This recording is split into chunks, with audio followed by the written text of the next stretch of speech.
सहनाववतु सहनौ भुनक्तु सह वीर्यं करवावहै तेजस्विनावधीतमस्तु मा विद्विषावहै। ॐ शान्ति शान्ति शान्तिः। ॐ सदाशिवसमारम्भां शङ्कराचार्यमध्यमाम् अस्मदाचार्यपर्यन्तां वन्दे गुरुपरम्परां। श्रुतिस्मृतिपुराणानाम् आलयं करुणालयं नमामि भगवत्पादं शङ्करं लोकशङ्करं। शङ्करं शङ्कराचार्यं केशवं बादरायणं सूत्रभाष्यकृतौ वन्दे भगवन्तौ पुनः पुनः। ईश्वरो गुरुरात्मेति मूर्तिभेदविभागिने व्योमवद्व्याप्तदेहाय दक्षिणामूर्तये नमः। सच्चिदानन्दरूपाय विश्वोत्पत्त्यादिहेतवे तापत्रयविनाशाय श्रीकृष्णाय वयं नमः।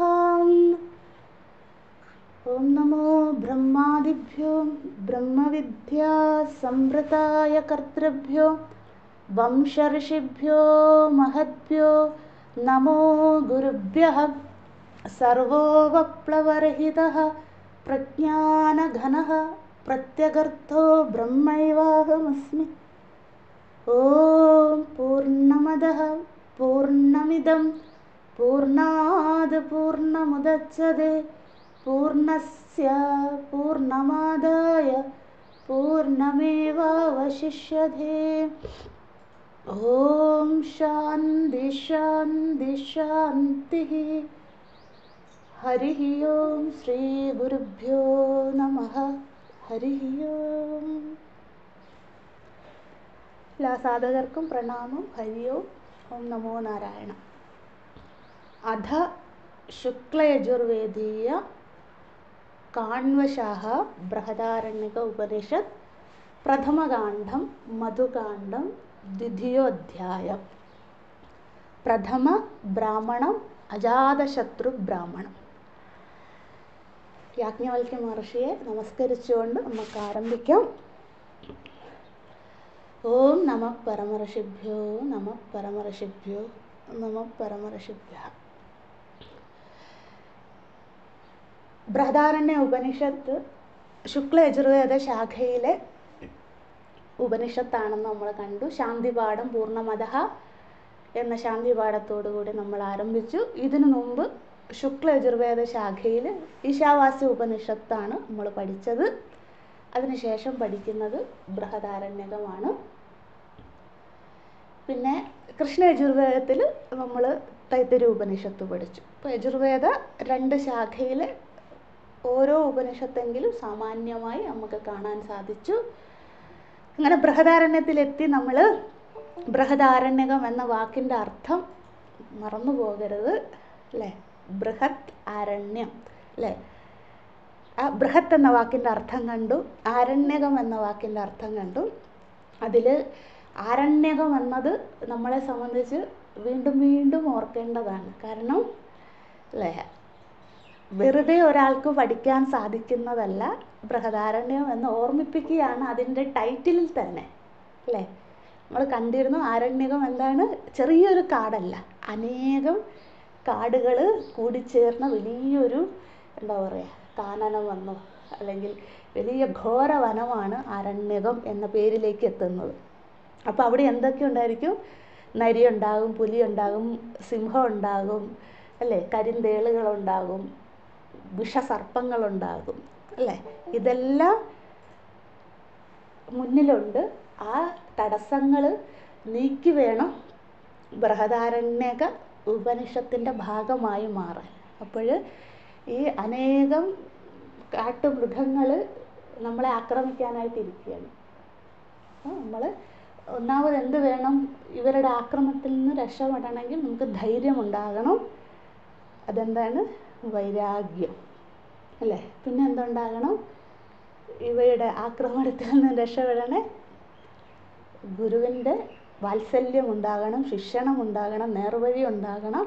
എങ്ങനെ എനിക്ക് ഇതിൽ നിന്നും പുറത്ത് കിടക്കാം, അല്ലെ ഇവരുടെ ഒന്നും ആക്രമണമില്ലാതെ എനിക്ക് മുന്നോട്ട് ഈ ആരണ്യകത്തിൽ എങ്ങനെ നടന്നു നീങ്ങാം, അതിന് നേർവഴി കാട്ടാൻ ഗുരുനാഥനുണ്ടാകണം. പിന്നെ അടുത്ത എന്തായിരിക്കണം? നമ്മളുടെ സമർപ്പണം ഉണ്ടായിരിക്കണം. എങ്ങനെ സമർപ്പണം? ഉപാസനയിലൂടെയുള്ള. അപ്പം ഇതെല്ലാം ഉണ്ടെങ്കിൽ ബൃഹദാരണ്യത്തിലേക്ക് പ്രവേശിച്ചാൽ അതിൽ നിന്നും ഫലം കിട്ടുകയുള്ളൂ. നമ്മൾ അതൊക്കെ കണ്ടതാണ് ആദ്യമേ, പക്ഷെ വീണ്ടും വീണ്ടും ഓർമ്മിപ്പിക്കുകയാണ്. ഇത് ശ്രദ്ധയോടുകൂടി, വൈരാഗ്യത്തോടുകൂടി, ഉപാസനയോടുകൂടി മാത്രം മുന്നോട്ട് പോകണം. എങ്കിലേ ഇത് പൂർത്തീകരിക്കാൻ ഒരാവർത്തിയെങ്കിലും സാധിക്കുകയുള്ളൂ. അങ്ങനെ നമ്മൾ ബൃഹദാരണ്യത്തിൻ്റെ അർത്ഥം കണ്ടു. അങ്ങനെ നമ്മളെ ഈ ആരണ്യകത്തിലേക്ക് യാജ്ഞവൽക്യ മഹർഷി കൂട്ടിക്കൊണ്ടു പോകുന്നതിന് മുമ്പ് നമ്മളെ പ്രാപ്തരാക്കാനായിട്ട് മധുകാണ്ഡത്തിലെ പ്രഥമ അധ്യായം മുഴുവൻ ഉപാസനകൾ പറഞ്ഞു.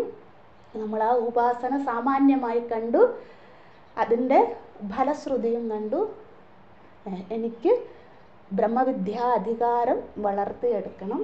എനിക്ക് അതിന് അനേക ജന്മങ്ങളായി ഞാൻ ആർജിച്ചു കൊണ്ടിരുന്ന വാസനകളെ ഇല്ലാണ്ടാക്കി എൻ്റെ ഹൃദയം ശുദ്ധമാക്കണം. അതിനുവേണ്ടി അദ്ദേഹം 1-ാം അധ്യായം മുഴുവൻ ഉപാസന പറഞ്ഞു. 2-ാം അധ്യായത്തിലേക്ക് എത്തി. ഉപാസനകളൊക്കെ ചെയ്ത് ചിത്തം ശുദ്ധമായ സാധകർക്ക് വേണ്ടിയാണ് 2-ാം അധ്യായം. അപ്പം നമ്മൾ 2-ാം അധ്യായത്തിലേക്ക് പ്രവേശിക്കുന്നതിന് മുമ്പേ പറഞ്ഞതാണ്, പക്ഷെ വീണ്ടും പറയുന്നു. അദ്ദേഹത്തിനോട് അനുമതി ചോദിക്കുക. യാജ്ഞവൽക്യ മഹർഷി എന്ന മഹാഗുരുവിൻ്റെ ശിഷ്യരാണ് നമ്മൾ. അദ്ദേഹത്തിന് ശിഷ്യരാകാൻ സാധാരണക്കാർക്ക് പറ്റൂല.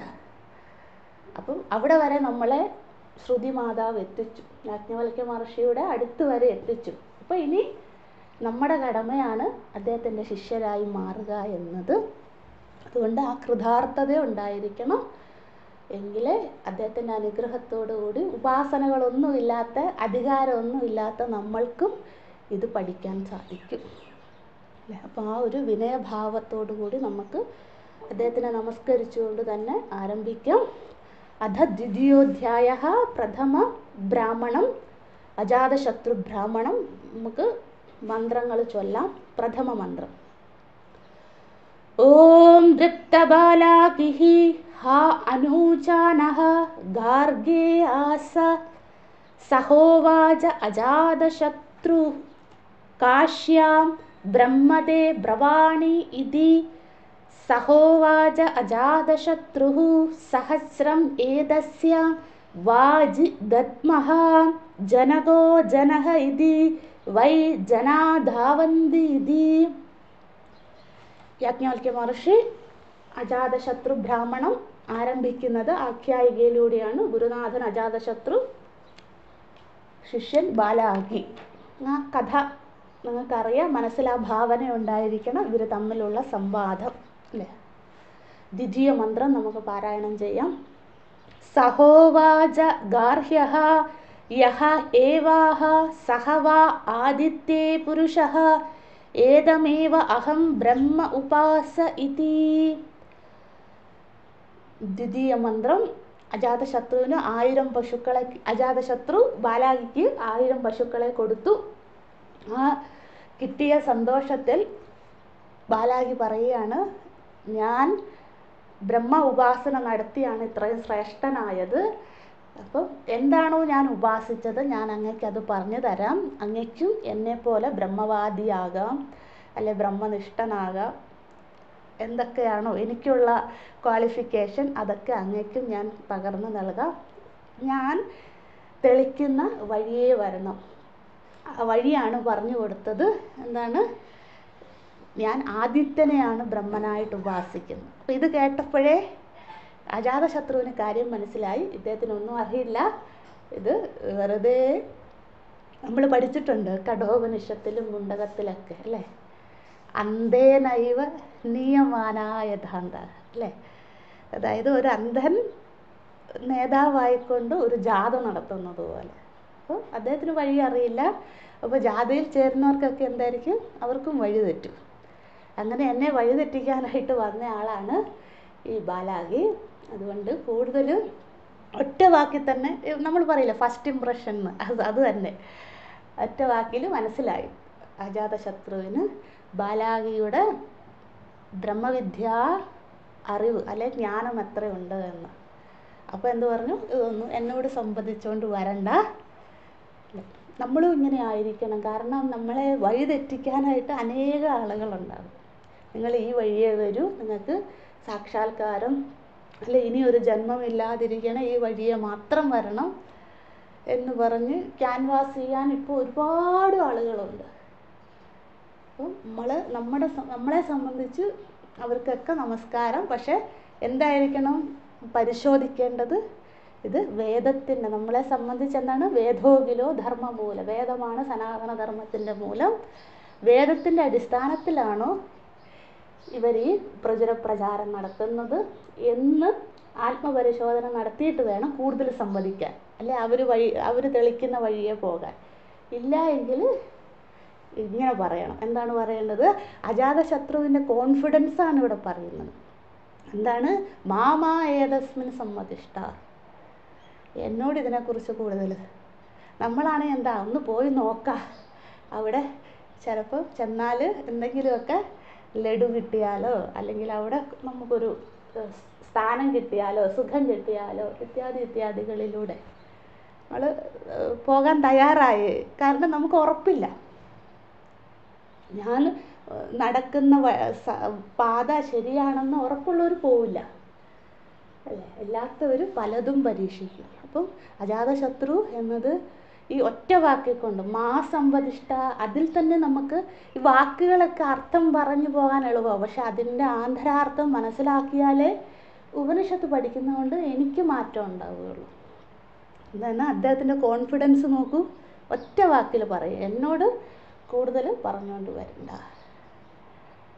അല്ലേ, നമ്മൾ ചോദിക്കും അവരെ പിണക്കണ്ട അല്ലേ, അങ്ങനെയൊക്കെ വിചാരിക്കും അല്ലേ, അവർ പോകുന്നു പരീക്ഷിച്ചാൽ എന്താ കുഴപ്പം അല്ലേ. ചിലവരുണ്ട് ചിലപ്പോൾ ഹോമിയോപ്പതി പരീക്ഷിക്കും കുറച്ച് നാൾ, നാച്ചുറോപ്പതി പരീക്ഷിക്കും കുറച്ച് നാൾ അലോപ്പതി പരീക്ഷിക്കും, ഇങ്ങനെയല്ലേ അല്ലേ, ഒന്നിനും ഒരു സ്ഥിരതയില്ലാത്തത്. അപ്പോൾ എന്താണ്, ഒന്നിൻ്റെയും ഫലം കിട്ടില്ല.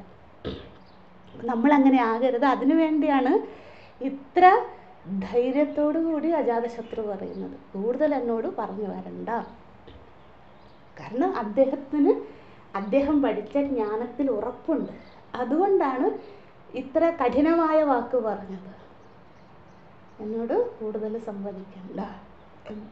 കാരണം എന്താണ്, അങ്ങ് പറഞ്ഞ സൂര്യദേവതയിൽ മാത്രമല്ല പരമാത്മാവ് ഇരിക്കുന്നത്, അല്ലെ പരമാത്മാവിൻ്റെ പ്രതീകം സൂര്യൻ മാത്രമല്ല, എന്താണ് സർവചരാചരത്തിലുമുണ്ട്. അതിൻ്റെ ലക്ഷണങ്ങൾ നമ്മൾ കണ്ടു രണ്ടാമത്തെ മന്ത്രത്തിൽ അല്ലേ. മൂന്നാമത്തെ മന്ത്രം നമ്മൾ എത്തിയിരുന്നു, അതിൽ മുഖ്യഫലം കണ്ടിരുന്നു. രണ്ടാമത്തെ മന്ത്രത്തിന് കൂടുതൽ പറയണ്ടെന്ന് വിചാരിക്കുന്നു, എല്ലാ വാക്കുകളും നമുക്ക് പരിചയമായിരിക്കുന്നു. മൂന്നാമത്തെ മന്ത്രം പാരായണം ചെയ്യാം. സഹോവാച ഗാർഹ്യഃ യഃ ഏവ അസൗ ചന്ദ്രേ പുരുഷഃ ഏതം ഏവ അഹം ബ്രഹ്മ ഉപാസ ഇതി സഹോവാച അജാതശത്രുഃ മാ ഏതസ്മിൻ സംവദിഷ്ഠാഃ ബൃഹൻ പാണ്ഡരവാസാഃ സോമോ രാജ ഇതി വാ അഹം ഏതം ഉപാസ ഇതി സഹ യഃ ഏതം ഏവ ഉപാസ്തേ അഹഃ സുതഃ പ്രസൂതോ ഭവതി ന അസ്യ അന്നം ക്ഷീയതേ. മൂന്നാമത്തെ മന്ത്രത്തിൽ നമ്മൾ എത്തിയിരുന്നു. നമ്മൾ ഈ കഠോപനിഷത്തിൽ നമ്മൾ പഠിച്ചില്ലേ, അരണ്യോ നിഹിതേ ജാതവേദ ഗർഭൈക സുബ്രതോ ഗർഭിണീവി. അല്ലെ, ആ മന്ത്രം ഓർമ്മ ഉണ്ടെന്ന് വിചാരിക്കുന്നു. ഇല്ലെങ്കിൽ അതിലെ കാര്യമെങ്കിലും ഓർത്താൽ മതി. അതായത് അരണി കടയുന്നത് പോലെയാണ്. ഗുരുനാഥൻ ഒരു ഭാഗത്ത് അരണി കടയാറില്ലേ, അതായത് പണ്ടത്തെ കാലത്ത് തീ ഉണ്ടാക്കുന്നത്, അഗ്നി ഉണ്ടാക്കുന്നത് അല്ലേ. അപ്പോൾ ഒരു ഭാഗത്ത് ഒരാൾ പിടിക്കും അരണിയുടെ ഒരു ഭാഗം, മറ്റൊരു ഭാഗത്ത് അരണിയുടെ മറ്റേ അറ്റം വേറൊരാൾ പിടിക്കും. അപ്പോൾ രണ്ടുപേരും ഒരുമിച്ച് കടഞ്ഞാലേ അതിൽ അഗ്നി കിട്ടുകയുള്ളൂ. ഒരാൾ വെറുതെ ലേസി ആയിട്ടിരുന്നാൽ കിട്ടൂല. അപ്പം നമ്മളെ സംബന്ധിച്ച് ഒരു ഭാഗത്ത് യാജ്ഞവൽക്യ മഹർഷി കടഞ്ഞെടുക്കുകയാണ് നമ്മളെ, മറുഭാഗത്ത് നമ്മളായിരിക്കണം. നമ്മളും സമർപ്പണത്തോടുകൂടി ശ്രദ്ധയോടുകൂടി ഇതിൽ പറയുന്നത് പോലെ എങ്കിലും കുറച്ചെങ്കിലുമൊക്കെ എന്താ പറയുക, ഉപാസനയിലൂടെ കൃതാർത്ഥതയോടുകൂടി പഠിച്ചാൽ മാത്രമേ, നമ്മൾ ഈ ഭാഗത്തിരുന്ന് കടഞ്ഞാൽ മാത്രമേ ബ്രഹ്മവിദ്യയാകുന്ന അഗ്നി കിട്ടുകയുള്ളൂ. അതുകൊണ്ട് ശ്രദ്ധ ഉണ്ടാകണം. അതിനു വേണ്ടിയാണ് പറഞ്ഞത് അല്ലേ. സഹോവാച ഗാർഹ്യ പറഞ്ഞ കാര്യം തന്നെ. ഇവിടെ എന്തായിരുന്നു, മൂന്നാമത്തെ മന്ത്രത്തിൽ ബാലാഹി പറഞ്ഞു, അല്ലെങ്കിൽ ഗാർഗ്യൻ പറഞ്ഞു. എന്താണ്? അയ്യോ അല്ല സൂര്യനല്ല, ചന്ദ്രനാണ് പരമാത്മാ, ചന്ദ്രനെയാണ് ഞാൻ ബ്രഹ്മനായിട്ട് ഉപാസിക്കുന്നത്. അപ്പോൾ എന്ത് പറഞ്ഞു? ഇല്ല, ഇതൊന്നും മാമാ ഏതസ്മിൻ സമ്പദിഷ്ട, ഇത് കൂടുതൽ പറയണ്ട, ഞാനും പറയുന്നില്ല. കാരണം അതേ ഡയലോഗ് റിപ്പീറ്റ് ചെയ്യുകയാണ്. ബ്രഹ്മലക്ഷണങ്ങൾ മാത്രമേ മാറുന്നുള്ളൂ. ഇവിടെ എന്താണ് ബ്രഹ്മലക്ഷണങ്ങൾ? ബൃഹൻ നമ്മൾ കണ്ടു. ബൃഹൻ എന്ന് വെച്ചാൽ ശ്രേഷ്ഠൻ, മഹാൻ ഇത്യാദി അർത്ഥങ്ങൾ. പാണ്ഡരവാസാഹ, ദീർഘമുണ്ട്. പാണ്ഡരവാസാഹ, പാണ്ഡരവാസൻ എന്ന് വെച്ചാൽ എന്താണ്? സദാ സത്വഗുണസമ്പന്ന, അല്ലെങ്കിൽ നിത്യ സത്വഗുണം. സദാ എന്നും പറയാം, നിത്യം എന്നും പറയാം കേട്ടോ. നിത്യ സത്വഗുണ സമ്പന്നാഹ. ആരാണ്? പരമാത്മാ. ചന്ദ്രദേവത നിത്യ സത്വഗുണ സമ്പന്നനല്ല. ചന്ദ്രദേവത എങ്ങനെയാണ്? അദ്ദേഹത്തിൻ്റെ ആ ശുഭ്രത്വം അല്ലേ, ആ വെളുപ്പെന്ന് പറയുന്നത് എന്താണ്? മാറിക്കൊണ്ടേയിരിക്കും. നമ്മൾ കഴിഞ്ഞ ദിവസം കണ്ടതാണ്. എന്താണ്? പൗർണമിയുടെ അന്ന് നിത്യ എന്താ പറയുക, സത്വഗുണമായിരിക്കും, അല്ലെ പൂർണ്ണ ചന്ദ്രനായിരിക്കും, പൂർണ്ണ ശുഭ്രത്വം ഉണ്ടായിരിക്കും. അത് കഴിഞ്ഞാൽ ഓരോ ദിവസം കഴിയുമ്പോൾ ആ സത്വഗുണത്തിന് അല്ലെങ്കിൽ ശുഭ്രത്വത്തിന് ഗ്ലാനി സംഭവിക്കും, കുറഞ്ഞു വരും അല്ലേ. അപ്പോൾ അങ്ങനെ 15 ദിവസം കഴിയുമ്പോൾ അമാവാസി എത്തും. അപ്പോൾ പൂർണ്ണ സത്വഗുണം മുഴുവൻ പോയി പിന്നെ ആരാണ്? പൂർണ്ണ തമോ ഗുണത്തിലെത്തും. പിന്നെ അദ്ദേഹം ഒന്നേയും തുടങ്ങണം.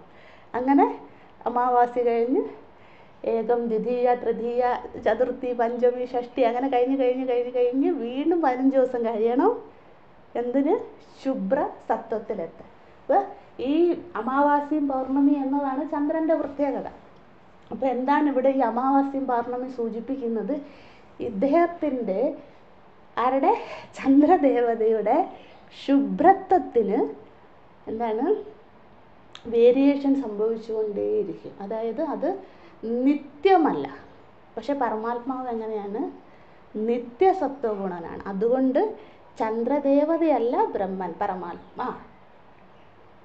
ചന്ദ്രദേവത എന്നതൊരു ദേവത മാത്രമാണ് അല്ലേ. സൂര്യദേവത എന്നത് ഒരു ദേവത മാത്രമാണ്.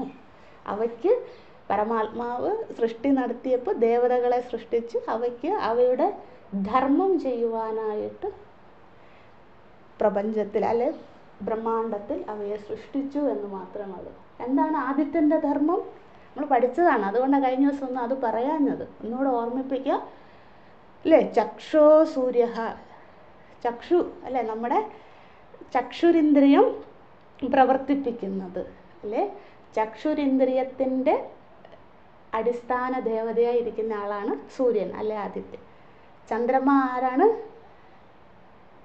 മനസ്സിൻ്റെ ദേവത. ചന്ദ്രമ മനസ്സോ ജായത അല്ലേ, മനസ്സിൻ്റെ. അങ്ങനെ ഓരോ ദേവതകളും അല്ലേ നമ്മൾ പഠിച്ചതാണല്ലോ അല്ലേ. എല്ലാവരും ഓർക്കുന്നുണ്ടോ എന്ന് എനിക്ക് അറിഞ്ഞൂടാ അല്ലേ. പാദയോർ വിഷ്ണു, ഹസ്തയോർ ഇന്ദ്ര ഇത്യാദി ധർമ്മങ്ങൾ ഓരോ ദേവത. വിഷ്ണു ദേവതയാണ് പാദത്തെ സംരക്ഷിക്കുന്നത് അല്ലെങ്കിൽ നമ്മുടെ പാദം നമുക്ക് നടക്കാൻ സാധിക്കുന്നത് വിഷ്ണു ദേവത പാദത്തിൻ്റെ അടിസ്ഥാന ദേവതയായി നിലകൊള്ളുന്നത് കൊണ്ടാണ്. നമ്മുടെ ഹസ്തം അല്ലേ, കൈ പ്രവർത്തിക്കുന്നത് ഇന്ദ്രദേവതയാണ് അത് ധർമ്മം ചെയ്യുന്നതെന്നൊക്കെ അല്ലേ, എപ്പോഴേലും എടുത്ത് നോക്കുക, നമ്മൾ പണ്ട് പഠിച്ചതാണ് അതൊക്കെ. അതാണ് അതൊക്കെ ഇവിടെ പ്രയോഗിക്കണം. നമ്മൾ മുന്നോട്ട് പോകുമ്പം ചെറിയ ക്ലാസ്സിൽ പഠിച്ച കാര്യമൊന്നും പറഞ്ഞാൽ നിങ്ങൾക്ക് തന്നെ ബോറടിക്കും. പക്ഷെ ഓർമ്മിപ്പിക്കുന്നു എന്നേ ഉള്ളൂ. അത് തന്നെ ഇവിടെ പറഞ്ഞു. പാണ്ഡരവാസൻ. അടുത്ത സോമൻ എന്നാന്ന് നമ്മൾ കണ്ടിരുന്നു അല്ലേ. സോമയാഗം എന്നത് അല്ലെ സോമയജ്ഞം എന്നത് ചന്ദ്രദേവതയെ പ്രീതിപ്പെടുത്തുവാനായി വേദത്തിലെ കർമ്മകാണ്ഡത്തിൽ ചെയ്തിരുന്ന യജ്ഞമാണ് സോമയജ്ഞം എന്നത്. അങ്ങനെ സോമയജ്ഞപ്രിയനായതുകൊണ്ട് അല്ലെങ്കിൽ ചന്ദ്രദേവതയെ പ്രീതിപ്പെടുത്തുവാനായി സോമയജ്ഞം എന്ന യാഗം നടത്തുന്നതോട് അതിനെ അനുസ്മരണിപ്പിച്ചുകൊണ്ട് ചന്ദ്രദേവതയ്ക്ക് എന്ത് പര്യായം വന്നു? സോമൻ എന്ന ഒരു പേരും കൂടെ വേദം കൽപ്പിച്ചു കൊടുത്തു അല്ലേ. അതാണ് സോമൻ എന്ന അർത്ഥം കണ്ടു. രാജ അത് നമ്മൾ കണ്ടതാണ്, ആദ്യത്തിൻ്റെ അവിടെയും കണ്ടത്. രാജ എന്ന് വെച്ചാൽ എന്താണ്? എല്ലാറ്റിനെയും പ്രകാശിപ്പിക്കുന്നത്. ചന്ദ്രദേവതയ്ക്ക് എല്ലാറ്റിനെയും പ്രകാശിപ്പിക്കാൻ സാധ്യമല്ല. ചന്ദ്രദേവത കുറച്ച് മണിക്കൂറുകൾ പ്രകാശിപ്പിച്ചു കഴിഞ്ഞ് അടുത്ത സമയം ആരാ വരുന്നത്? അതിനുശേഷം സൂര്യൻ വരും. പിന്നെ സൂര്യന് കുറച്ച് സമയം, അത് കഴിഞ്ഞ് ചന്ദ്രൻ വരും. ഇവരൊന്നും അനിശ്ചിതമാണ്. നിശ്ചിതമായിട്ട് അവർക്ക് നിൽക്കാൻ സാധിക്കുന്നില്ല അല്ലേ. നമ്മൾ ആകാശത്ത് നോക്കിയാൽ തന്നെ അറിയാം, അവർക്ക് ഒരു കൃത്യസമയമുണ്ട്, അത് കഴിഞ്ഞ് അവർക്ക് അസ്തിത്വമില്ല. അതുകൊണ്ട് രാജ എന്ന് വിളിക്കാൻ സാധിക്കില്ല. രാജ എന്ന് വെച്ചാൽ എന്താണ്? നിത്യപ്രകാശ സ്വരൂപം. അതുകൊണ്ട് പരമാത്മാവാണ് രാജ, അല്ലാണ്ട് ചന്ദ്രദേവതയല്ല എന്ന് അജാതശത്രു ഗാർഗ്യന് പഠിപ്പിച്ചു കൊടുക്കുകയാണ് അല്ല. ഈ വിശേഷണങ്ങളോട് കൂടിയ പുരുഷനെയാണ് അഹം ഏതം ഉപാസ, ഞാൻ ഈ പരമാത്മാവിനെയാണ് ഉപാസിക്കുന്നത്, അല്ലാണ്ട് ചന്ദ്രനെന്ന പരിച്ഛിന്നനായ അല്ലെ പരിമിതനായ ദേവതയല്ല ഞാൻ ഈശ്വരനായി ഉപാസിക്കുന്നത് എന്ന് പറഞ്ഞു. അടുത്ത ഏതാണ്? സഹായഹ ഏതം ഏവ ഉപാസ്തേ അഹഹ അഹഹ. അങ്ങനെയാണ് വാക്കുകളെ. നിങ്ങളുടെ പുസ്തകത്തിൽ 3-ാമത്തെ മന്ത്രത്തിൽ അഹമേത ഉപാസ ഇതി സഹയഹ ഏതമേവ ഉപാസ്തേ അഹരഹർഹ എന്നാണ്. അത് മാറ്റി അഹഹ അഹഹ. നമ്മൾ ഉച്ചരിക്കാറില്ല. അത് കൂട്ടക്ഷരത്തിൽ എഴുതുമ്പോൾ വരും, അന്വയിക്കുമ്പോൾ വിസർഗമായിട്ട് മാറും. അഹഹ അഹഹ സുതഹ പ്രസൂതോ ഭവതി. പ്രസൂതഹ എന്നും പറയാം, പക്ഷെ സുതഹ പ്രസൂതോ ഭവതി ഒരുമിച്ച് പറയുമ്പോൾ പ്രസൂതോ ഭവതി എന്നും പറയാം. ഇല്ല, നിങ്ങൾക്ക് അങ്ങനെ പാരായണം ചെയ്യാൻ താല്പര്യമില്ലെങ്കിൽ ഇങ്ങനെ പാരായണം ചെയ്യാം. എങ്ങനെ? അഹഹ അഹഹ സുതഹ പ്രസൂതഹ ഭവതി എന്നും പാരായണം ചെയ്യാം. രണ്ടും ശരിയാണ്.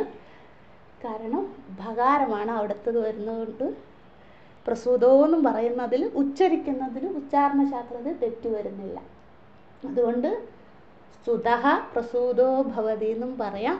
ഇല്ല, പ്രസൂതഹ വിസർഗ ഉച്ചരിക്കുന്നതിലും തെറ്റൊന്നുമില്ല. നമുക്കിനി അർത്ഥത്തിലേക്ക് പോകാം. സഹ യഹ. യഹ എന്താണ്? യഹ എന്ന് വെച്ചാൽ യഹ സാധകഹ. യഹ എന്ന് വെച്ചാൽ ഏതൊരാളാണ്. അപ്പം ആ ചിത്രം ഉണ്ടായിരിക്കണം കേട്ടോ, ആ ആഖ്യായിക ഉണ്ടായിരിക്കണം. അജാതശത്രു, ആ രാജകൊട്ടാരം. നമ്മൾ എങ്ങനെയാണ് നമ്മുടെ മുക്തികോപനിഷത്ത് പഠിച്ചത്? ഭഗവാൻ തൻ്റെ സിംഹാസനത്തിലിരുന്നു കൊണ്ട് അല്ലേ ഹനുമാൻ സ്വാമിജിക്ക് പട്ടാഭിഷേകം കഴിഞ്ഞിട്ട് പറഞ്ഞു കൊടുക്കുന്നത് അല്ലെ. വസിഷ്ഠാദി മുനികളൊക്കെ രാജ്യസഭയിൽ ഇരിക്കുമ്പോഴാണ് ചോദിക്കുന്നത് അല്ലെ. ആ ആഖ്യായിക ഉണ്ടല്ലോ മനസ്സിൽ. അതുപോലെ തന്നെ ഇതും അജാതശത്രു എന്ന കാശി രാജാവ്, ആ ചിത്രം ഉണ്ടാകണം മനസ്സിൽ. കാരണം ഇത് മറക്കാതിരിക്കാൻ വേണ്ടി, ഇവർ തമ്മിലുള്ള സംവാദം നമ്മൾ ഒരിക്കലും മറക്കാതിരിക്കാൻ വേണ്ടിയാണ് ഈ കഥാപാത്രങ്ങളെ യാജ്ഞവൽക്യ മഹർഷി നമുക്ക് അവതരിപ്പിക്കുന്നത്. അപ്പം നമ്മുടെ മനസ്സിൽ ആ ചിത്രം ഉണ്ടാകണം. ചെറിയൊരു കുട്ടി ബാലാകി ഗർവത്തോടുകൂടി പഠിപ്പിക്കാൻ ചെല്ലുന്നത് എന്തിന് ഈ ഗർവന്മാരെ കുറിച്ച് വീണ്ടും വീണ്ടും പറയുന്നത്? ശ്വേതകേതു ആയിക്കോട്ടെ, അല്ലെങ്കിൽ നാരദ മഹർഷി ആയിക്കോട്ടെ, അല്ലെങ്കിൽ ഇന്ദ്രനും വിരോചനനും ആയിക്കോട്ടെ, അല്ലെങ്കിൽ ഇവിടെ എത്തിയപ്പോൾ അജാതശത്രു ആയിക്കോട്ടെ, ഇവരുടെയൊക്കെ ഗർവം കാണിക്കുന്നുണ്ട് ഉപനിഷത്തുകളിലെ കഥാപാത്രങ്ങളിലല്ലേ. എന്തിനു വേണ്ടി കാണിക്കുന്നു? നമ്മൾക്കും ഗർവമുണ്ട്, ഉണ്ടാവുക. കാരണം പഠിച്ചു കഴിയുമ്പോൾ ആദ്യം വരുന്നതാണ് ഗർവം, അല്ലെ, അഹങ്കാരം. ഞാൻ എന്തൊക്കെയോ പഠിച്ചു, ഞാൻ വലിയ ആളായി, അല്ലെ, എനിക്ക് ഇതൊക്കെ അറിയാം, എനിക്ക് വ്യാകരണം അറിയാം, മുഖശാസ്ത്രം അറിയാം, ഹസ്തരേഖാശാസ്ത്രം അറിയാം, എനിക്ക് കാശ്മീരി ശൈവശ അറിയാം, എനിക്ക് എന്തൊക്കെയാണോ ഉള്ളത്, പേരെടുത്ത് പറയുന്നില്ല, അതൊക്കെ എനിക്കറിയാമെന്നുള്ള ഗർവം, അല്ലെ. അതാണ് ഗീതയിൽ ഭഗവാൻ തന്നെ, അർജുനും ഉണ്ടായിരുന്നു ഗർവൻ. അതുകൊണ്ടാണ് ഭഗവാൻ പറഞ്ഞത് വിദ്യാ വിനയ സമ്പന്നേ എന്ന്. അത് തന്നെ ഇവിടെ നമ്മൾക്ക് ഓർമ്മിപ്പിക്കുകയാണ്. ഞാൻ 10 ഉപനിഷത്ത് പഠിച്ചു, ആരെ കൊണ്ട് സാധിച്ചു? എൻ്റെ കുടുംബത്തിൽ, എൻ്റെ ഗോത്രത്തിൽ, എൻ്റെ കുലത്തിൽ ആർക്കും അറിയില്ല ഇതിൻ്റെ പേര് പോലും, പക്ഷേ എനിക്ക് സാധിച്ചു. അപ്പോൾ ഗർവം ഉണ്ടാകും. അതുകൊണ്ടാണ് പല കഥാപാത്രങ്ങളുടെയും അഹങ്കാരം നമ്മൾക്ക് പല സന്ദർഭങ്ങളിലായി, പല ആഖ്യായികളിലായി ഉപനിഷത്തിൽ പറഞ്ഞു തരുന്നത്. അപ്പോൾ ഇവിടെ അജാതശത്രുവിനോട് നമ്മൾ കടപ്പെട്ടിരിക്കണം. കാരണം ബാലാകിയുടെ ഗർവം ഇല്ലാണ്ടാക്കുക. അപ്പോൾ ബാലാകി നമ്മളാണ്, അല്ലേ. അദ്ദേഹത്തിൻ്റെ അത്രയും ഇല്ലെങ്കിലും കുറച്ചെങ്കിലും ഗർവമുണ്ട്. നമ്മുടെ ഗർവമില്ലാണ്ടാക്കാൻ യാജ്ഞവൽക്യ മഹർഷി തന്നെയാണ് അജാതശത്രുവിൻ്റെ രൂപത്തിലിരുന്ന് പറഞ്ഞു തരുന്നത്. എന്താണ് പറഞ്ഞു തരുന്നത്? സഹ യഹ ഏതം ഏവ ഉപാസ്തെ, ആരാണോ ഞാൻ പറഞ്ഞ ഈ ലക്ഷണങ്ങളോട് കൂടിയ പരമാത്മാവിനെ ഉപാസന ചെയ്യുന്നു, ഉപാസ്തേ, ഉപാസിക്കുന്നത്, അവർക്കെന്താണ്? അഹഹ അഹഹ സുതഹ, അവർ, അഹഹ അഹഹ എന്ന് വെച്ചാൽ എന്താണ്? രാവും പകലും, ദിനം തോറും, നിത്യം എന്നുള്ള അർത്ഥമാണ് അഹഹ അഹഹ, കണ്ടിന്യൂസ്ലി ഇത്യാദി അർത്ഥങ്ങളാണ് അഹഹ അഹഹ. അവരെന്താണ്? സുതഹ, ഒന്നാമത്തേത്, അവർ യജ്ഞത്തിൻ്റെ സുതന്മാരായി മാറുമെന്ന്. അതായത് ഇവിടെ സുതം എന്ന വാക്കിന് സോമസസ്യം എന്നാണ് അർത്ഥം. നമ്മൾ കഴിഞ്ഞ ദിവസം ഒരു കഥ പറഞ്ഞില്ലേ, എങ്ങനെയാണ് സോമയജ്ഞം നടത്തുന്നതെന്ന് ഓർമ്മയുണ്ടെന്ന് വിചാരിക്കുന്നു, അല്ലേ. സോമം എന്ന പേരായ സസ്യത്തിൻ്റെ നീരെടുത്ത്, അല്ലേ, അതിനെ ശുദ്ധീകരിച്ച് അതിനെ മന്ത്രങ്ങളാൽ പവിത്രമാക്കി, ആ പവിത്രമായ നീരിനെയാണ് ഹോമകുണ്ടത്തിലേക്ക് ചന്ദ്രദേവതയെ പ്രീതിപ്പെടുത്താനായിട്ട് ഹവിസായിട്ട് അർപ്പിക്കുന്നത്, അല്ലേ. ഓർമ്മയുണ്ടെന്ന് വിചാരിക്കുന്നു. ആ സസ്യമായി മാറുമെന്ന്, അതിൻ്റെ അർത്ഥം അതാണ് സുതഹ എന്ന് പറഞ്ഞാൽ. അതായത് ആരാണോ ഈ ഉപാസന നടത്തുന്ന അവർക്ക് ഇത്രയും ഗുണങ്ങൾ കിട്ടും. അതായത് ചന്ദ്രദേവതയെ പ്രീതിപ്പെടുത്തുന്ന ആ പവിത്രമായ ഹവിസായി മാറുമെന്ന്, അത്രയും വിശേഷണമാണ് പറയുന്നത്. ഇവിടെ ഒരു ആലങ്കാരികമായിട്ട് പറയുകയാണ്. അതിൻ്റെ അർത്ഥം ഉപാസന ചെയ്യുന്നവർ അടുത്ത ജന്മം സോമസസ്യമായിട്ട് ജനിച്ച് അവർ മനുഷ്യജന്മം കളഞ്ഞ് സസ്യമായിട്ട് ജനിക്കുമെന്നല്ല, ഇവിടെ ആലങ്കാരികമായിട്ട് പറയുകയാണ്. അവർ അത്രയും പ്രാധാന്യം ആ സോമയജ്ഞത്തിന്, ആ സസ്യത്തിനാണ് ഏറ്റവും പ്രാധാന്യം, അല്ലേ. ആ സസ്യം കിട്ടിയില്ലെങ്കിൽ, അതിൻ്റെ നീരില്ലെങ്കിൽ സോമയജ്ഞം നടക്കില്ല. അപ്പം അതിൻ്റെ അർത്ഥം സസ്യമായിട്ട് ജനിക്കുമെന്നല്ല, അതിൻ്റെ അർത്ഥം അവർ എങ്ങനെയാണോ സോമയജ്ഞത്തിന് ആ സസ്യം ഇല്ലെങ്കിൽ യജ്ഞം നടക്കില്ല, അപ്പോൾ സസ്യമാണ് ഏറ്റവും ഇമ്പോർട്ടൻ്റ്, സസ്യത്തിൻ്റെ നീരാണ് ഇമ്പോർട്ടൻ്റ്. അതുപോലെ അവർ ഉപാസനയിലൂടെ അവരും പ്രാധാന്യമുള്ളവരായി മാറും. അത് അവർക്കിനി ഒരു തിരിയക്കാതി അധോഗതിയുള്ള ശരീരം കിട്ടില്ല, അവരും ശ്രേഷ്ഠരായി. പ്രാധാന്യം എന്ന് വെച്ചാൽ ഇനിയുള്ള ജന്മം മഹത്വജന്മം, ശ്രേഷ്ഠ ജന്മം ലഭിക്കും. വേദമറിഞ്ഞ് ശാസ്ത്രമറിഞ്ഞ് ഉപാസനയിലൂടെ കഴിയാൻ സാധിക്കുന്ന ഒരു ഉയർന്ന ശ്രേഷ്ഠ അല്ലെങ്കിൽ മഹത്വജന്മം ലഭിക്കും. അതാണ് സുതഹ. അല്ലാണ്ട് അവർ സോമരസമായിട്ട് മാറുമെന്നല്ല, അവർ ശ്രേഷ്ഠ ജന്മ ലഭതി എന്നാണ്. ഭവതി എന്നാൽ എന്താണ്? ലഭതി. അപ്പോൾ ഇങ്ങനെ വേണം ഇതിനെ അന്വയിക്കാൻ. ശ്രദ്ധിക്കണേ. അഹഹ അഹഹ സുതഃ ഭവതി, അഹഹ അഹഹ പ്രസൂതഃ ഭവതി. അല്ലേ? അഹഹ അഹഹ സുതഃ ഭവതി, അഹഹ അഹ പ്രസൂതഃ ഭവതി. അവരെന്താണ്? ശ്രേഷ്ഠരായി അവർ ജനിക്കും. അടുത്ത എന്താണ്? അഹഹ അഹഹ പ്രസൂതഃ ഭവതി. പ്രസൂതഃ എന്ന് വെച്ചാൽ ഉത്പത്തി എന്നാണ് അർത്ഥം. ഉത്പത്തി, അതായത് ഇനിയൊരു ഉൽപ്പത്തി ഉണ്ടെങ്കിലും അവർക്ക് ശ്രേഷ്ഠ ഉൽപ്പത്തി ആയിരിക്കും ലഭിക്കുക. ഉൽപ്പത്തി എന്ന് വെച്ചാൽ എന്താണ്? പുതിയൊരു ജന്മം. അപ്പം ഇത്രയേ ഉള്ളൂ. ഈ വാക്കുകളൊക്കെ വിട്ടേര്. ഒന്നുകൂടെ പറയാം. ഇത്രയേ ഉദ്ദേശിക്കുന്നുള്ള. ആരാണോ ഭഗവാന്റെ ഈ ലക്ഷണങ്ങളെ, ഏത് ലക്ഷണങ്ങളെ?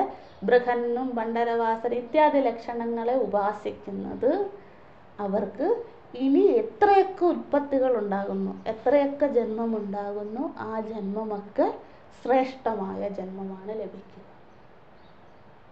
അത്രയേ ഉള്ളൂ. ഒന്നുകൂടെ പറയാം. ആരാണോ ഈ ലക്ഷണങ്ങളോടുകൂടി ഈശ്വരനെ ഉപാസിക്കുന്നത്, അവർക്ക് ഒരു അധോഗതിയില്ല. ശ്രേഷ്ഠമായ ജന്മം. എത്ര ഉൽപ്പത്തി ഉണ്ടെങ്കിലും, എത്ര ജന്മം, ഇനി 10 ജന്മം ഉണ്ടെന്ന് വെച്ചു, നമുക്കറിയില്ല. ആ ജന്മമൊക്കെ എന്തായിരിക്കും? ഈശ്വരനെ അറിഞ്ഞ് യോഗഭ്രഷ്ടരായിട്ടുള്ള ജന്മമായിരിക്കും. അല്ലാണ്ട് അധോഗതി ഒരു ജന്മം ഉണ്ടാവില്ല. അത് ഗ്യാരണ്ടി എന്ന് പറയുകയാണ് അജാതശത്രു. അതാണ് സുതഃ എന്ന വാക്കുകൊണ്ട് പ്രസൂതഃ എന്ന വാക്കുകൊണ്ട് ഉദ്ദേശിക്കുന്നത്. അപ്പോൾ ഒരിക്കലും ഇതിൻ്റെ വാച്യാർത്ഥത്തിലേക്ക് പോകരുത്. സസ്യമായിട്ട് ജനിക്കുമെന്നോ അല്ലെങ്കിൽ സോമരസമായിട്ട് ജനിക്കുമോ, അതല്ല അർത്ഥം. യാജ്ഞവൽക്യ മഹർഷി ഉദ്ദേശിക്കുന്ന അർത്ഥം ഇതാണ്.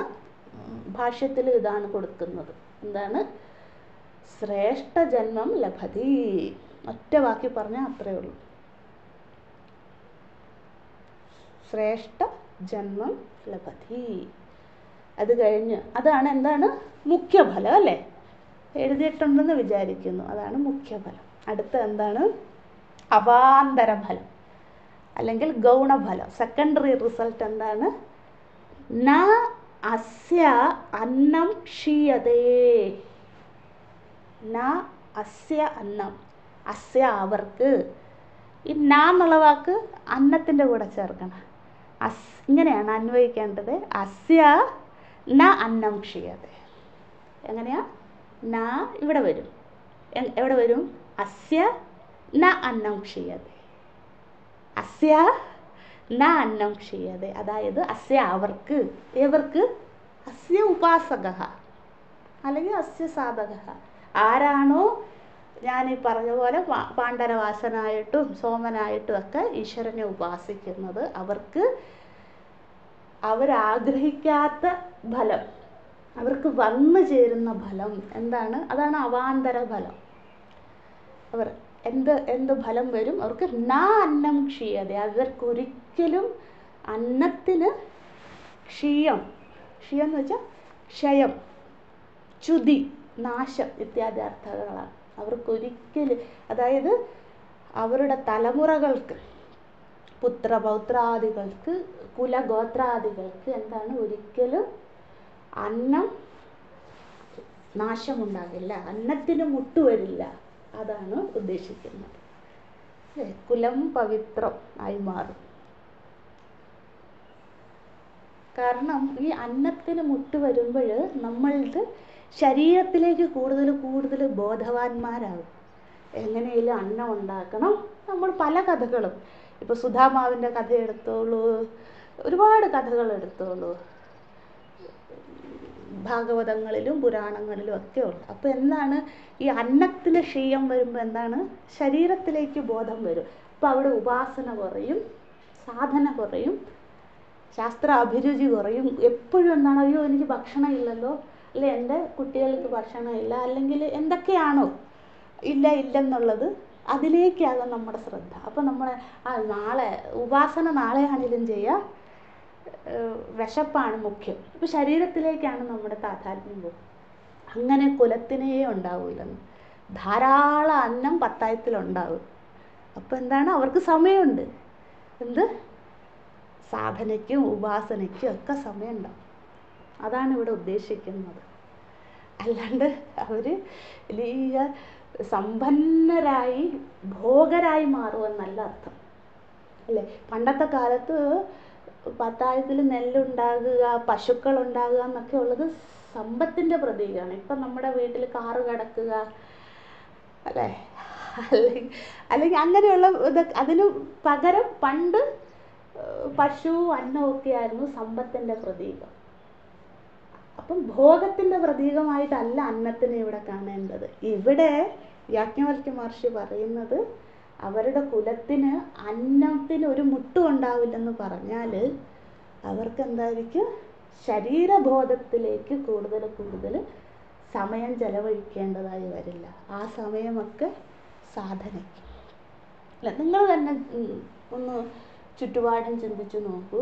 ഇപ്പം നമ്മുടെ നാട്ടിൽ ഒരു യജ്ഞം നടത്തും, ഒരു സ്വാമിജി വന്ന്, അല്ലെ ഒരു മഹാത്മാവ് വന്നു, ഒരു യജ്ഞം അല്ല എന്തെങ്കിലും പ്രഭാഷണം, ക്ഷേത്രത്തിലായിക്കോട്ടെ പ്രഭാഷണം നടത്തുകയാണ്. രാവിലെ 10 മണിക്ക് പ്രഭാഷണം വെച്ച് വരുന്നവരുടെ ഒന്ന് ശ്രദ്ധിച്ച് നോക്കിയാൽ അറിയാം, ഒരുപാട് ദാരിദ്ര്യത്തിൽ അവർക്ക് നിത്യവൃത്തിക്ക് വേണ്ടി അവർ ജീവിക്കുക. അവർക്ക് വരാൻ സാധിക്കില്ല, സത്സംഗത്തിന് വരാൻ സാധിക്കില്ല, ക്ഷേത്ര ദർശനത്തിന് വരാൻ സാധിക്കില്ല, ഒന്നും വരാൻ. കാരണം എന്താ, അവർക്ക് അന്ന് ജോലിക്ക് പോയിട്ട് വേണം, പൈസ സമ്പാദിച്ചിട്ട് വേണം അവർക്ക് ആഹാരം, വസ്ത്രം, പാർപ്പിടം, അവരുടെ പുത്രപൗത്രാദികളെയൊക്കെ നോക്കാൻ അവർക്ക് നിത്യവൃത്തി വേണം. അപ്പോൾ അവർക്ക് എന്താ, ഇതിലേക്കൊന്നും സമയമില്ല. അപ്പം അങ്ങനെയുള്ളവർക്ക് ഈശ്വര ചിന്തനത്തിനോ അല്ലെ അതിൻ്റെ ധാർമ്മിക പ്രവർത്തനങ്ങൾക്കോ വരാൻ സാധിക്കില്ല. അപ്പോൾ നാലോചിക്ക്, നല്ല പ്രായം മുഴുവൻ കടന്നു പോവുകയാണ്, പിന്നെ ആരോഗ്യം ക്ഷയിച്ചു കഴിഞ്ഞാൽ ഒട്ടും വരാൻ സാധിക്കില്ല. അപ്പം അങ്ങനെ ഉണ്ടാവില്ല എന്നാണ് ഉദ്ദേശിക്കുന്നത്, അല്ലേ? വാക്കുകളുടെ അർത്ഥം നമ്മൾ ആന്തരികമായി തന്നെ ചിന്തിക്കണം. പറഞ്ഞു പോകാൻ എളുപ്പമാണ്, പക്ഷെ യാജ്ഞവൽക്യ മഹർഷി ഉദ്ദേശിക്കുന്ന അർത്ഥം ഇതാണ്. എന്താണ്, അവരുടെ കുടുംബത്തിനും ഗോത്രത്തിനും കുലത്തിനും ഒക്കെ എന്താണ്, അവർക്ക് ശരീരബോധത്തിലേക്ക്, ഭോഗത്തിന് വേണ്ടി കൂടുതൽ സമയം ചെലവഴിക്കേണ്ടി വരില്ല. അവർക്ക് എന്താണ്, അതിനൊക്കെ ഒരു മുട്ടും വരില്ല. നിങ്ങൾ തന്നെ ആലോചിച്ച് നോക്കും, നമ്മുടെ തന്നെ ജീവിതം എടുത്തു നോക്കും.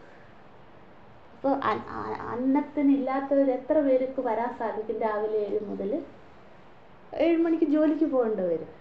അതുകൊണ്ടാണ് ചെറുപ്പക്കാരും വരാത്തത്. കാരണം അവർക്ക് ആ സമയത്ത് അതാണ് പ്രാധാന്യം. അപ്പോൾ നമുക്ക് അങ്ങനെ വരാതിരുക ഉപാസന ഉണ്ടെങ്കിലേ സാധിക്കും. ആണ് യാജ്ഞവൽക്യ മഹർഷി ന അസ്യാന്നം ക്ഷീയതേ. അതെന്താണ്? ഗൗണഫലം അല്ലെങ്കിൽ അവാന്തര ഫലം, അല്ലേ? ഇനി അടുത്തതിലേക്ക് പോകാമെന്ന് വിചാരിക്കുന്നു. അടുത്തത്, അപ്പോൾ ഇതിലൊന്നും വിജയിക്കുന്നില്ല ഗാർഗ്യൻ. ഗാർഗ്യൻ തോറ്റു പിന്മാറുകയാണ്. പക്ഷേ അദ്ദേഹത്തിന് തോറ്റു കൊടുക്കാനും സാധിക്കുന്നില്ല, മനസ്സനുവദിക്കുന്നില്ല. കാരണം എന്താണ്, 1000 പശുക്കളെ ഓൾറെഡി വാങ്ങിച്ചു കഴിഞ്ഞു. അപ്പോൾ ജോലി ചെയ്യാതെ തന്നെ പൈസ വാങ്ങിച്ചു, അല്ലെങ്കിൽ അതിനുള്ള കൂലി വാങ്ങിച്ചു കഴിഞ്ഞു.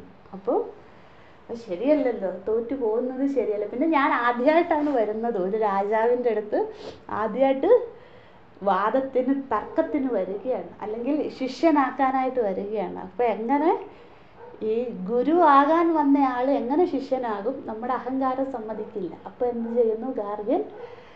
അടുത്ത അടവ് പയറ്റുകയാണ്. അടുത്തത് എന്താണെന്ന് നോക്കാം. 4ാമത്തെ മന്ത്രം. സഹോവാച ഗാർഹ്യഃ യഹ ഏവം അസൗ വിദ്യുതീ പുരുഷഃ. അല്ലേ? അടുത്തത് അത് അണ്ടർലൈൻ ചെയ്തോളൂ. നാലാമത്തെ ഉപാസന എന്താ പറഞ്ഞാൽ? വിദ്യുതി പുരുഷഃ. ഏതം ഏവ അഹം ബ്രഹ്മ ഉപാസ ഇതി. സഹോവാച അജാതശത്രുഃ മാമാ ഏതസ്മിൻ സംവദിഷ്ടാഃ. അടുത്തത് തേജസ്വി ഇതി വാ അഹം ഏതം ഉപാസ ഇതി. Full stop. സഹ യഹ ഏതം ഏവം ഉപാസ്തേ തേജസ്വി ഹ ഭവതി. തേജസ്വിനി ഹ അസ്യ പ്രജാ ഭവതി. ഒന്നുകൂടെ പറയാം. സഹോവാച ഗാർഹ്യഃ യഃ ഏവ അസൗ വിദ്യുതി പുരുഷഃ ഏതം ഏവ അഹം ബ്രഹ്മ ഉപാസ ഇതി. ഫുൾ സ്റ്റോപ്പ്, വിരാമം അവിടെ. സഹോവാച അജാതശത്രുഃ മാമാ ഏതസ്മിൻ സംവദിഷ്ടാഃ തേജസ്വി ഇതി വാ അഹം ഏതം ഉപാസ ഇതി. വിരാമം. സഹ യഃ ഏവം ഉപാസ്തേ തേജസ്വി ഹ ഭവതി. തേജസ്വിനി ഹ അസ്യ പ്രജാ ഭവതി. പൂർണ്ണവിരാമം. ഇവിടെ തേജസ്വി എന്നത് അണ്ടർലൈൻ ചെയ്യുകയോ ഹൈലൈറ്റ് ചെയ്യുകയോ മാർക്ക് എന്ത് ചെയ്യുകയോ അത് ചെയ്തിട്ട് അതാണ് ബ്രഹ്മലക്ഷണം. ഈ മന്ത്രത്തിൽ 4-ാമത്തെ മന്ത്രത്തിൻ്റെ ബ്രഹ്മലക്ഷണം നമ്മൾ തൊട്ട് മുമ്പ് കണ്ടില്ലേ, ഓരോ ലക്ഷണങ്ങൾ കണ്ടില്ലേ. ആദിത്യൻ്റെ അവിടെ കണ്ടു ബ്രഹ്മലക്ഷണം, ചന്ദ്രൻ്റെ അവിടെ കണ്ടു. ഇനി വിദ്യുതിയുടെ അവിടെ ബ്രഹ്മലക്ഷണം പറയുന്നത് ഒറ്റ അറിഞ്ഞോളൂ, തേജസ്വി ബ്രഹ്മലക്ഷണം.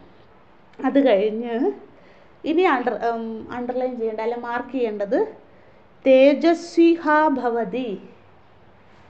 ഏറ്റവും താഴെ തേജസ് ഹ ഭവതി, അത് മാർക്ക് ചെയ്തിട്ട് മുഖ്യഫലം പ്രൈമറി റിസൾട്ട് തേജസ്വി ഹ ഭവതി മുഖ്യഫലം എന്ന് എഴുതുക അവിടെ. ഇനി അടുത്തത് അവാന്തര ഫലം എന്താണ്?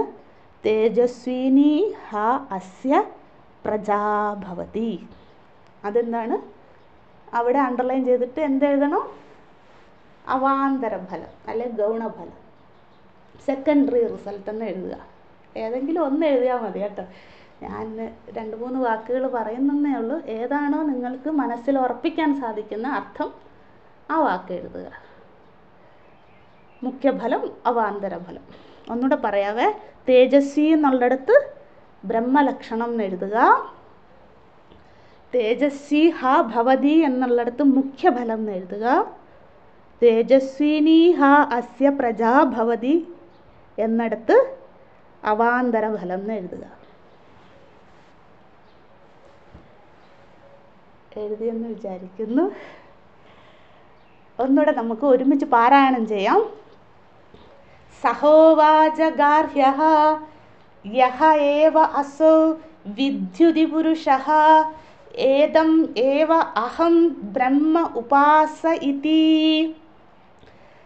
സഹോവാച അജാതശത്രുഃ മാമാ ഏതസ്മിൻ സംവദിഷ്ടാഃ തേജസ്വി ഇതി വാ അഹം ഏതം ഉപാസ ഇതി. സഹ യഃ ഏതം ഏവ ഉപാസ്തേ തേജസ്വി ഹ ഭവതി തേജസ്വിനി ഹ അസ്യ പ്രജാ ഭവതി. ഒന്നുകൂടെ ചൊല്ലാം. സഹോവാച ഗാർഹ്യഃ യഃ ഏവ അസൗ വിദ്യുതി പുരുഷഃ ഏതമേവ അഹം ബ്രഹ്മ ഉപാസ ഇതി. സഹോവാച അജാതശത്രുഃ മാമാ ഏതസ്മിൻ സംവദിഷ്ടാഃ തേജസ്വി ഇതി വാ അഹമേത ഉപാസ ഇതി. സഹ യഃ ഏതം ഏവം ഉപാസ്തേ തേജസ്വി ഹ ഭവതി തേജസ്വിനി ഹ അസ്യ പ്രജാ ഭവതി. അടുത്ത തർക്കത്തിനായിട്ട് ഗാർഗ്യൻ അല്ലെങ്കിൽ ബാലാഗി വരികയാണ്. എന്താ പറയുന്ന അവിടെ? അയ്യോ ഇല്ല ആദിത്യനോ ചന്ദ്രനോ ഒന്നുമല്ല. അടുത്ത ടെക്നിക്ക് എന്താണ് പറയുന്നത്? ഞാൻ ബ്രഹ്മനായിട്ട് ഉപാസിക്കുന്നത് വിദ്യുതിയാണ്. ഇപ്പം ഇവിടെ തന്നെ നമുക്ക് മനസ്സിലാകും അദ്ദേഹം അൺസ്റ്റേബിൾ ആണെന്ന്. ആര്? ഗാർഗ്യൻ. നമ്മുടെയൊക്കെ ജീവിതത്തിൽ ഈ സന്ദർഭം ഒന്ന് താരതമ്യം ചെയ്താൽ കാണും. അപ്പം നമ്മൾ പറയാം കുറച്ച് നാൾ ഗണേശനെ ഉപാസിക്കുക, അവിടെ ഒന്നും ഫലമൊന്നും കിട്ടാത്തപ്പോൾ നമ്മൾ പിന്നെ ശാക്തേയരായി മാറും, ദേവിയെ ഉപാസിക്കുക. കുറച്ച് നാളില്ല അവിടെ നിന്നും ഫലം കിട്ടാതെ വരുമ്പോൾ കൃഷ്ണഭക്തരാകും, അല്ല രാമഭക്തരാകും, അല്ലെങ്കിൽ ശൈവരാകും, അല്ല വൈഷ്ണവരാകും. ഇങ്ങനെ മാറിക്കളിക്കുകയാണ് അല്ലേ. നമ്മുടെ ഉള്ളിലും ഉണ്ട്, അല്ലെ നമ്മുടെ ചുറ്റുപാടും കാണാം ഇങ്ങനെയുള്ള ഗാർഗ്യന്മാരെ. ഗാർഗ്യനും അങ്ങനെ തന്നെയാണ്. അദ്ദേഹത്തിന് ഒരു ഉറപ്പില്ല.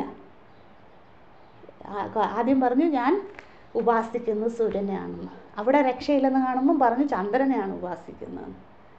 അപ്പം എന്താ, സൂര്യദേവതയിൽ നിന്നും ഫലം കിട്ടില്ല, ചന്ദ്രന് ഒന്നിൽ നിന്നും കിട്ടില്ല. കാരണം എന്താ, അദ്ദേഹത്തിന് കണ്ടിന്യൂറ്റി ഇല്ല. നമുക്കും അതാണ്.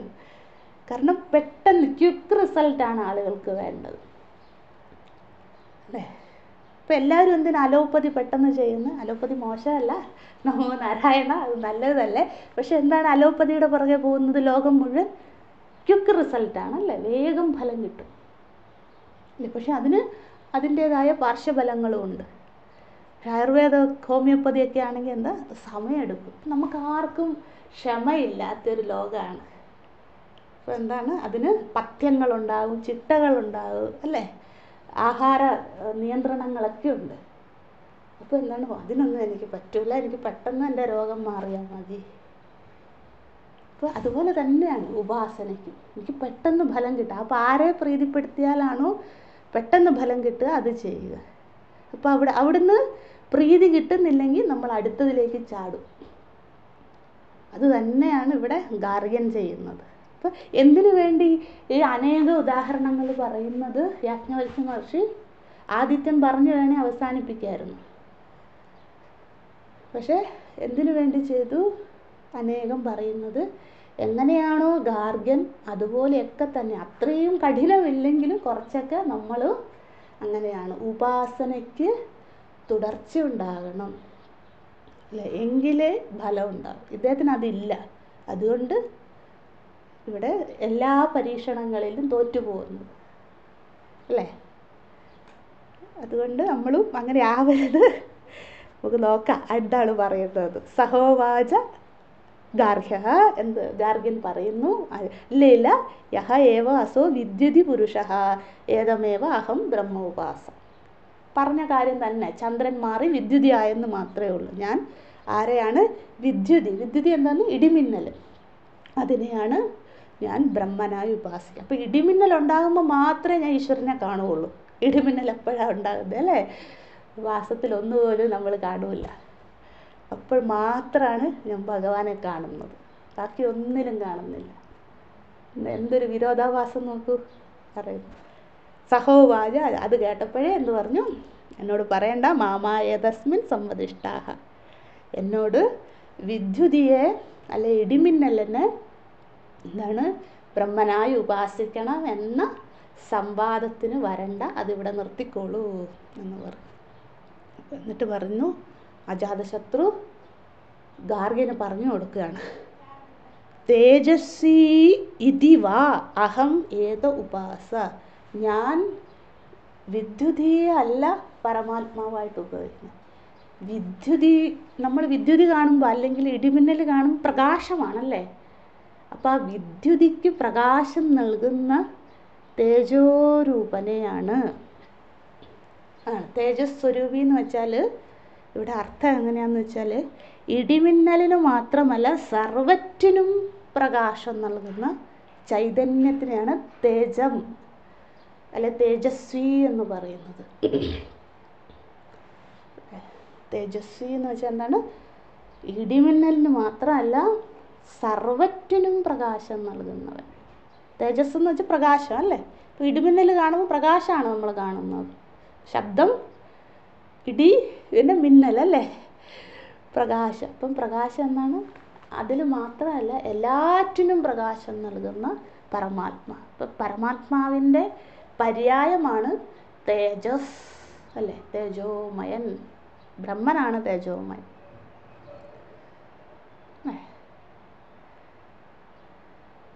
സർവ തേജസ്വരൂപിഹി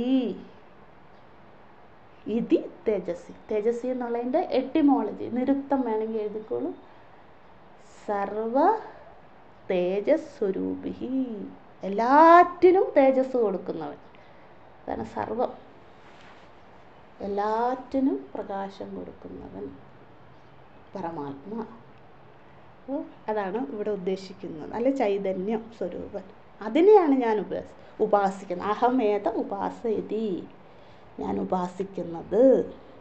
എന്നിട്ട് പറയുന്നു സഹായ ഏതമേവ ഉപാസ്തേ, ആരാണോ ഞാൻ ഈ പറഞ്ഞതുപോലെ ഇടിമിന്നൽ കാണുമ്പോൾ മാത്രമല്ല എല്ലാറ്റിലും പരമാത്മാവ് പ്രകാശിക്കുന്നു, ചൈതന്യ രൂപത്തിൽ എല്ലാറ്റിലും വിളങ്ങുന്നു എന്ന് ആരുപാസിക്കുന്നോ അവരെന്തായി മാറും? തേജസ്വീഹ ഭവതി, അവർ തേജോമയന്മാരായി മാറും. അതാണ് തേജസ്വീഹ ഭവതി, അവർ തേജോമയന്മാർ, അവർ പരമാത്മാ സാക്ഷാത്കാരികളായി മാറും, അല്ലേ? അതാണ് തേജസ്വീഹ. അത് മുഖ്യഫലം. എന്നിട്ട് എന്താണ്? അവർ ഏതു കുലത്തിൽ ജനിച്ചോ അവരെല്ലാവരും തേജസ്വിനി. തേജസ്വിനി എന്ന് വെച്ചാൽ ബഹുവചനാണ്, അല്ലേ? ഏകവചനം, ദ്വിവചനം, ബഹുവചനം ഇല്ലേ? അതാണ് തേജസ്വിനി. തേജസ്വിനി എന്ന് വെച്ചാൽ ഹ അസ്യ പ്രജാ, പ്രജാന്ന് ദീർഘമുണ്ടല്ലേ? ദീർഘം ഉള്ളത് കൊണ്ട് ബഹുവചനാണ് അവിടെ. തേജസ്വിനിയും ദീർഘമുണ്ട്, അവിടെയും ബഹുവചനം. എന്ന് വെച്ചാൽ ബഹുവചനം എന്ന് വെച്ചാൽ അവരുടെ സന്തതി പരമ്പരകൾ, ഒരു പരമ്പരയല്ല, രണ്ടല്ല, 10 അല്ല, അവരുടെ ആരാണോ ഈ ഉപാസന ചെയ്ത് തേജസ്വരൂപികളായി മാറിയത്, അദ്ദേഹത്തിൻ്റെ കുലം മുഴുവൻ, ഗോത്രം മുഴുവൻ, ആ പ്രജാപരമ്പര മുഴുവൻ തേജസ്വികളായി മാറും. അതായത് അവിടെ ബ്രഹ്മസാക്ഷാത്കാരം നല്ല അർത്ഥം. അവരെന്താണ്? അവർക്ക് ഈശ്വരനെ അറിയുന്ന, വേദം പഠിക്കാൻ പറ്റുന്ന, ശാസ്ത്രത്തെ അറിയാൻ പറ്റുന്ന, അതിന് അനുകൂല സാഹചര്യമുള്ള കുലത്തിൽ ജനിക്കുമെന്ന്. അല്ലാണ്ട് ഒരാൾക്ക് ബ്രഹ്മസാക്ഷാത്കാരം കിട്ടി അവരുടെ തലമുറ മുഴുവൻ ജീവൻ മുക്തരായി മാറുമെന്ന് എവിടെയും പറഞ്ഞിട്ടില്ല. അങ്ങനെ ഒരിക്കലും സംഭവിക്കുകയില്ല. എന്താണ് ഇതിൻ്റെ അർത്ഥം? ആരുപാസിക്കുന്നു അവർക്ക് സാക്ഷാത്കാരം കിട്ടും. പിന്നെ എന്താണ്? അദ്ദേഹത്തിൻ്റെ ക്വാളിറ്റി കൊണ്ട്, ആ ഉപാസനയുടെ മഹത്വം കൊണ്ട് അദ്ദേഹത്തിൻ്റെ കുലത്തിൽ ഇനി ജനിക്കുന്നവരൊക്കെ ഈശ്വരനെ അറിയുവാൻ സാധിക്കുന്ന മനസ്സോടുകൂടി, വാസനയോടുകൂടി ജനിക്കും. അവരാരും ചാർവാകരായിട്ട് ഈശ്വര നിന്ദ നടത്തുന്നവരായിട്ട് ജനിക്കില്ല എന്നാണ് തേജസ്വിഹ അസ്യ പ്രജാഭവതി എന്ന് പറയുന്നത്. അതെന്താണ്? അവാന്തരഫലം, ഗൗണഫലം. എല്ലാ വാക്കും കിട്ടിയെന്ന് വിചാരിക്കുന്നു, അല്ലേ? എല്ലാ വാക്കുകളും നമ്മൾ കണ്ടു. ബാക്കി നമുക്ക് നാളെ കാണാം. 5ാമത്തെ മന്ത്രം. ഇനി അങ്ങോട്ട് ഇത് തന്നെയാണ്. ഇനി നമ്മൾ പഠിക്കാൻ പോകുന്ന എവിടെ വരെ ഉണ്ടെന്നോ?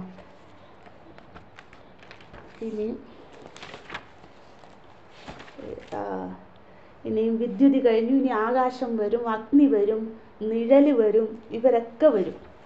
അത് കഴിഞ്ഞ് 13 മന്ത്രം വരെ ഇങ്ങനെയാണ് ഇവർ തമ്മിലുള്ള സംവാദം. ഗാർഗിൻ ഓരോന്ന് പറയും, അജാതശത്രു അതിനെ ഖണ്ഡിക്കും, വീണ്ടും പറയും, അതിനെ ഖണ്ഡിക്കും. അങ്ങനെ അങ്ങനെ അങ്ങനെ വാദപ്രതിവാദം കഴിഞ്ഞ് അവസാനം ഗാർഗിൻ തോക്കും. എന്നിട്ട് ആ അഹങ്കാരം, ഗർവം കുറഞ്ഞിരിക്കുന്ന സമയത്ത്, അല്ലെങ്കിൽ ഗർവത്തിനെ അജാതശത്രു ഇല്ലാണ്ടാക്കി. എന്നിട്ട് എന്ത് ചെയ്യും? അജാതശത്രു ബ്രഹ്മോപദേശം കൊടുക്കും. ഇത്രയും നാൾ ഉപാസനയാണല്ലോ പറഞ്ഞത്, ഞാനിങ്ങനെയാണ് ഉപാസിക്കുന്നത്. അപ്പോൾ ഉപാസന നീയും ഇങ്ങനെ ചെയ്യൂ. അപ്പോൾ എന്താണ്? നിനക്കും നിൻ്റെ അഹങ്കാരം മാറി നീയും അധികാരിയാകും, അല്ലെ നീയും ചിത്തശുദ്ധിയെ പ്രാപിക്കും. അങ്ങനെ ആകുമ്പോൾ ബ്രഹ്മോപദേശം കൊടുക്കും. 14ാം മന്ത്രം മുഴുവൻ അതാണ് നമ്മൾ കാണുന്നത്. അപ്പോൾ നിങ്ങൾക്ക് സമയം കിട്ടുമ്പോൾ നിങ്ങൾ മന്ത്രങ്ങൾ ഇതുപോലെ തന്നെ പദം ഛേദിച്ച് വേറൊരു ബുക്കിൽ എഴുതി വെക്കണം കേട്ടോ. കാരണം നമ്മൾ 2ാം അധ്യായം മുതൽ ഇനി പാരായണം ചെയ്യാൻ തുടങ്ങും. ഇപ്പോഴല്ല, എപ്പോഴെങ്കിലും, അല്ലെ നിങ്ങൾക്ക് തന്നെ പാരായണം ചെയ്യാം. അപ്പോൾ അതുകൊണ്ട് സമയം പോലെ ഓരോ മന്ത്രങ്ങളായിട്ട് എഴുതുക. ഓം നമോ ബ്രഹ്മാദിഭ്യോ ബ്രഹ്മവിദ്യാ സംവൃതായ കർത്തൃഭ്യോ വംശഋഷിഭ്യോ മഹദ്ഭ്യോ നമോ ഗുരുഭ്യഃ സർവോപപ്ലവരഹിതഃ പ്രജ്ഞാനഘനഃ പ്രത്യഗർത്തോ ബ്രഹ്മൈവാഹമസ്മി.